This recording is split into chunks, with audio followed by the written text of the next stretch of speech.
Where's that bloody phone?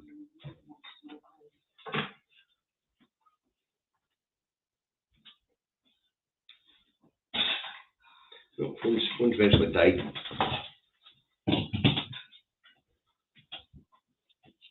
Afternoon, folks.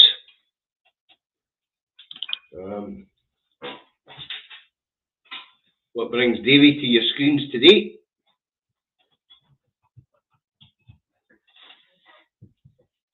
Right, let's start that again. Afternoon, folks. What brings Davy to your screens today?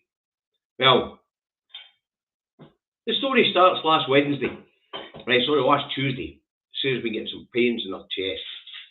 So she phoned the doctor up and asked to see the doctor. So the doctor said to her, come in tomorrow, Wednesday.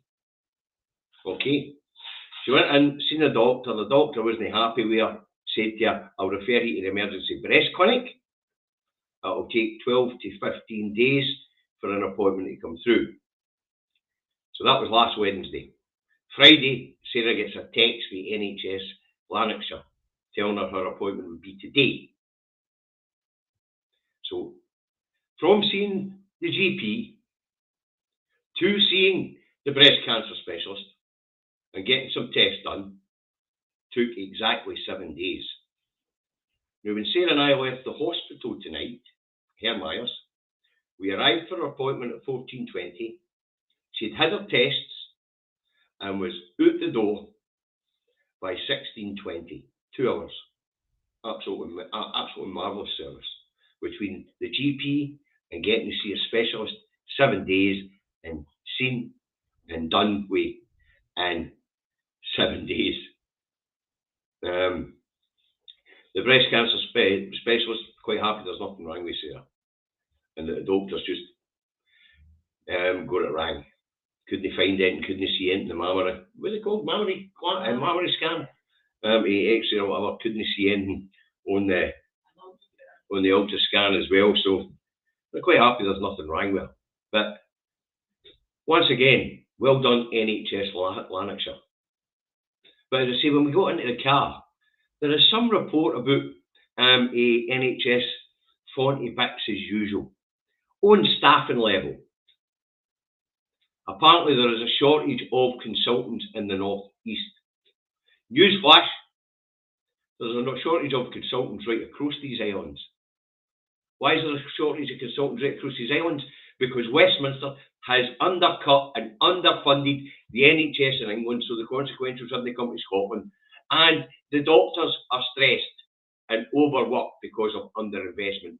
So when Canada, Australia, New Zealand, who have NHSs as well, come along and offer them better jobs, better money, better weather, better paying conditions, we got to bugger off. Why stay here where you're not appreciated? Where you've got the mainstream media like BBC Scotland tonight on drive time telling them they're crap at everything they do in our NHS. You think about that? We're hearing about long cancer rates and all that. Sarah phoned the doctor on Tuesday, had a personal appointment one-to-one, face-to-face on Wednesday, and 7 days later is in the breast cancer clinic in Hermyers. That's phenomenal. Where's these 18-week waits we're talking about? Is it maybe just that the management here in NHS Lanarkshire is much better than what it is in other parts of Scotland? Because anybody tells me that presenting to a doctor on Wednesday one week and being seen by a consultant breast cancer specialist 7 days later isn't a good service, then you're a liar.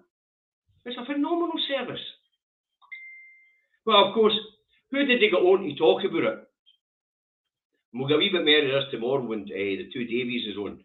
We'll get a wee bit more about that in a minute and all. They had Dr. Sandesh Gulhani, the Tory MSP. That's how absolutely dedicated to the health of his patients he is. He spends his half his time in bloody Holyrood as opposed to in his practice treating patients. Anyway, he's on telling us that the best way to alleviate this problem is to allow the kids who are smart enough with money to fast track themselves into the medical profession. Whereas the kids who aren't smart enough, and don't have money, well, they can just be pushed to one side because the other people can pay for it. And that's a change that the Tory Health Minister wants to make here in Scotland in order to alleviate the problems with not having enough doctors getting peeved off and being offered better fine conditions from Australia, New Zealand and Canada and buggering off, and America, and buggering off. That could be put squarely at the door of the Conservatives in 13 years of underfunding the NHS in England and Wales, in England, so that means the consequentials that have come through the ballot form to Scotland and Wales has went down. So the Scottish Government has had to drag money from other areas to try and maintain our excellent NHS.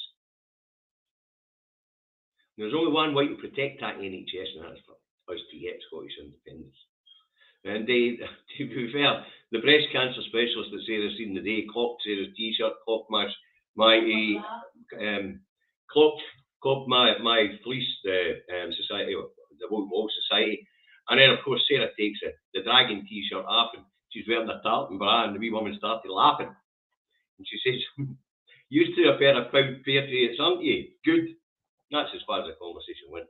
But anyway, as I say, the reason why I'm here is to inform people that if you're not getting the sort of service Sarah and I are getting here, then it's probably down to bad management. Because picking up the phone on Tuesday, having a face-to-face on Wednesday, and seeing a consultant specialist 7 days later, anybody tells me that's not a slick operation, and I'll tell you you're a liar. Oh, and she went to 3 departments while she was there. All in 2 hours. All in 2 hours. Anybody try to tell me there's a problem? I don't see it and never have. Never have. And I say, if there's a problem, then it's due to bad management, because NHS Lanarkshire are fantastic. And it's a big thumbs up. And it's about time the people in NHS Lanarkshire and the NHS right across Scotland started to feel appreciated by us, instead of browbeaten by the Westminster centric press. Now, I've already done a series on the NHS and how wonderful they are here in North Lanarkshire. I've toured a few hospitals where they were telling us they were 40 bits. No, they weren't. They're not. They're functioning really well. They do come under extreme pressure, and the workforce is under extreme pressure because people are up and leaving.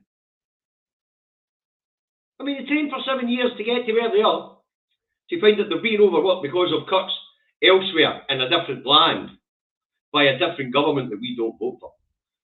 You know, if we want to protect the NHS, we've got to get rid of this union, because they're privatising it down that road. Now, the other reason why I'm on is to advertise the 2 Davies for tomorrow. The 2 Davies will go live at 4 o'clock, minus 1 Davy, because David is a full-time sound engineer, and sometimes he's got to go and work as a full-time sound engineer, and tomorrow's one of the days. So tomorrow's show will be me, and in it we'll talk more about Gilhaney and the NHS. We'll talk about what Sir Tom Hunter has to say today.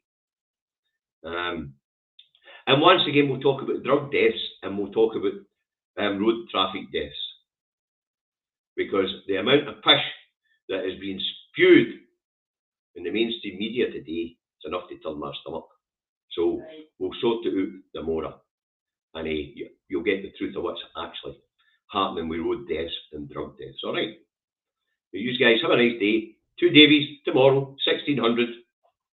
Don't be late. If you're on YouTube, press the notify me button and you'll get notified. And if you're on Facebook, you can do the same. When you go into your main Facebook page, on the left-hand side of the page, when you scroll down, you'll see a wee sign that is my picture and what looks like a wee YouTube red button. If you click that, you can get yourself a notification on Facebook as well. Okay, so we'll see you all tomorrow. Let's start letting our NHS staff know that we really appreciate them and how wonderful they are. Can't reiterate it enough.